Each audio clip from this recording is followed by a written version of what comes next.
YouTube? We back once again, man. About to hit up a road trip. We're going out to Menifee this time. I think that name is funny, Menifee. Anyway, we headed out there to check out some Edelbrock Performer heads and a 347 stroker kit, man, for the Vert. You know what I'm saying? So yeah, that's kind of like a little quick little side thing I'm doing just so I can, you know, have something to roll around in that I like. You know what I mean? But yeah, so we about to hit on the road. We're about to gas up and hit the road. We got Chuck riding shotgun. Say, what's up, Chuck? So Chuck is like my carpool buddy. So we can get in the carpool lane so we can move a little faster. So we ready to hit the road, Chuck? You ready to hit the road? All right, let's go.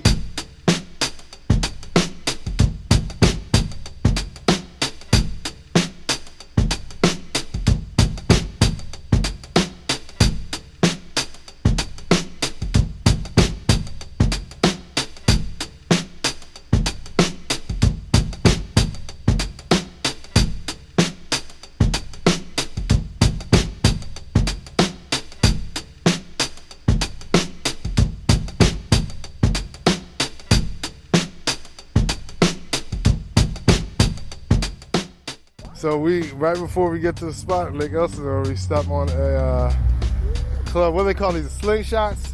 Yes. It's a Polaris? Or, yes. Yeah? Yeah, there you go.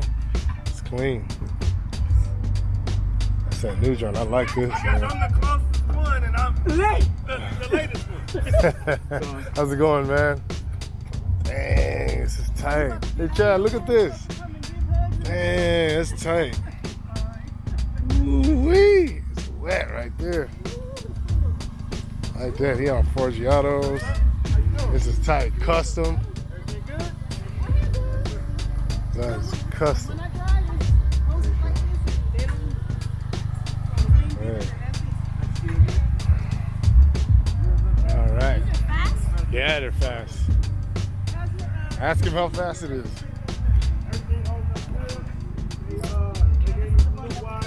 Oh man. So, hey, he got a windshield. On the stuff that me and Daniel? No. I usually don't have problems with my No, they tore it all apart. They took it. Oh, they took it. It was completely apart. Yeah. We are now in Menifee. Yeah. So we're supposed to be rolling up on my man real quick. Hold on, let me switch it around. All right, so we have finally made it to Menifee. It was about an hour and 25 minutes, but it's all good. This truck over here was a DJ, you know, so we were able to kind of have some fun on the way up. Okay. Menifee, Menifee, Menifee. Yeah. All right. Let's see here. All right, we have arrived in Menifee. Okay, it's a pretty quiet neighborhood. So check it out. This man here is one of the sons of a customer that I dealt with a long time ago, and it's crazy how things come around, man. Unfortunately, his dad is no longer with us, but his parts are. So with these parts, I intend to put them to use into my car. We're not gonna resell them, we're not gonna do all that. We're gonna go ahead and have some fun. I actually wanna drive the Vert out here after it's done to come see him. Hell yeah, I'm into that, dude. That'd be dope, huh? That'd be really dope. All right, so there it is, YouTube. We made our way out to Menifee and we got the parts. I mean, it was a screaming deal, but it was just like I said, to the effect of, you know, use them to build your car, not for profit. You know what I'm saying? This is a sentimental purchase, I guess you'd say. And there's a lot of guys out here who really, this hot rod stuff is real, man. I mean, yeah, it's real, man. It's not like a joke, and a lot of people take this seriously. A lot of bonds are formed, a lot of friendships are made. You know, father-son relationships are solidified through this game, man. So yeah, I encourage you guys to just, you know, keep doing your thing, keep junkyard dogging, keep making this thing happen, man. You know, we out here, all right? All right, rise and shine. We out here in La La Land. Beautiful, beautiful day in our neighborhood, and about to get to work on the blue Vert that I picked up a couple weeks back. So, you guys saw me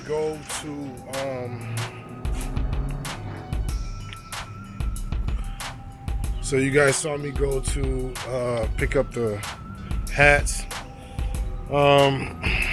They kind of jacked the logo up a little bit, and they made it a little too big, and they placed it in the wrong place, and then the way they printed it, it was kind of jacked. So I'm gonna be doing a giveaway on that batch. That's the first batch. Those are OG Junkyard Dog hats. So if you're ever looking to have something that I would consider to be a collector's item one day, yeah, I'll take those. So this morning, I figured, hey, let me try to knock this out. This is some control arms stuff. As you can see, these are pretty jacked up. You know what I'm saying? So I'm going to take these stock control arms out. They're actually not good enough to handle the power that I'm going to be putting down. And once I change the control arms, then I can take out these quad shocks too. Because the quads right here, let's see, this right here, these are no good. They literally don't do anything. Okay, people thought they did, they don't. So yeah, so that's what I'm gonna get to working on. I had some control arms sitting in Mayhem. So Mayhem had these in there. OG Mayhem had these in there. And I have Maximum Motorsports lower control arms now, so I'm going to be using those instead of these. And since they're still good and they got good bushings on them and everything, I figured why not put them in the Vert? You know what I'm saying? So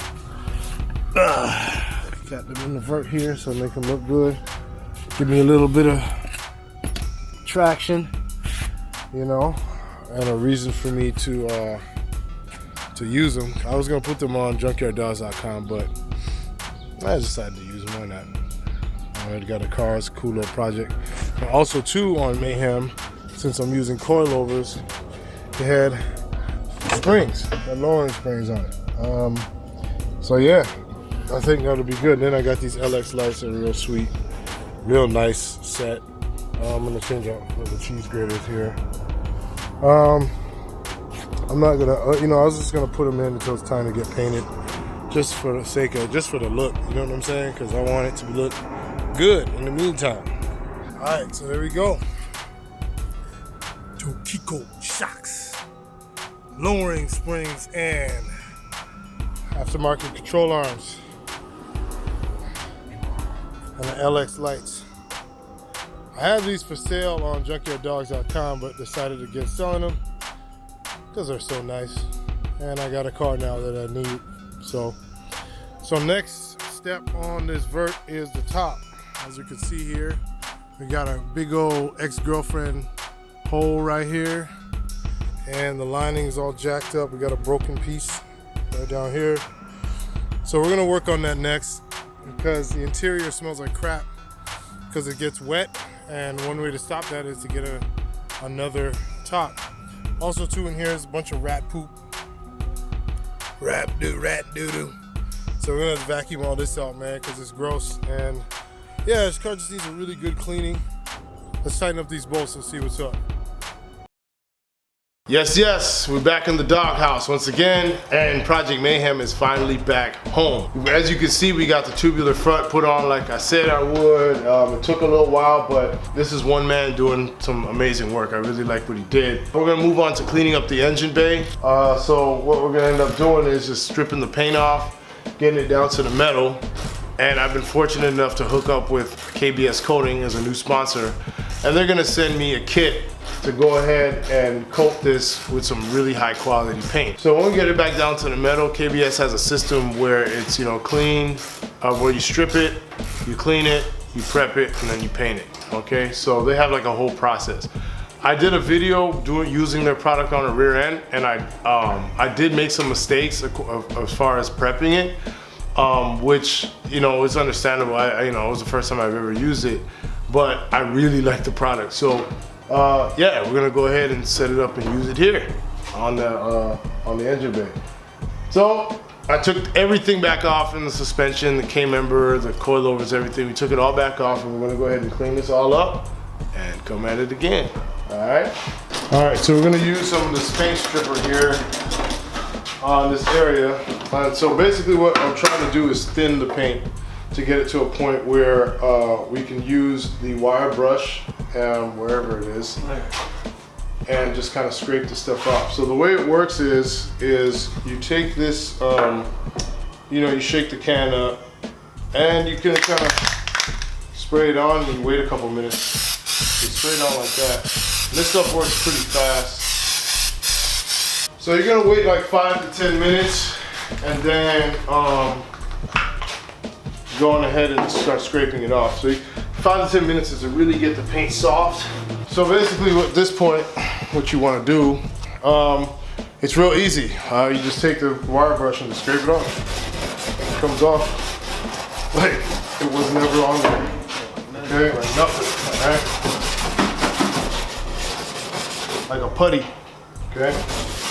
And you just wanna kind of break it up as much as possible. All right, so we just spent like the last hour or so just cleaning it up. We ended up using a grinder with a wire wheel on it. And it actually, it really just came off real easy. After we used the paint stripper, it took out most of the paint, because you know when you leave the paint on there, it tends to be really thick and make a lot of dust. So using the paint stripper, we took out most of it, and then we finished it up with the wire wheel. So there's a few areas like back in that corner over there, and down here a little bit that still got some red. But you know, once we go over it and everything, I think we'll be ready, man. Go ahead and get some steel wool and clean up the last little bits of it, and give it a good sanding with some sandpaper, and I'll be ready. And then this area here, we're gonna clean up.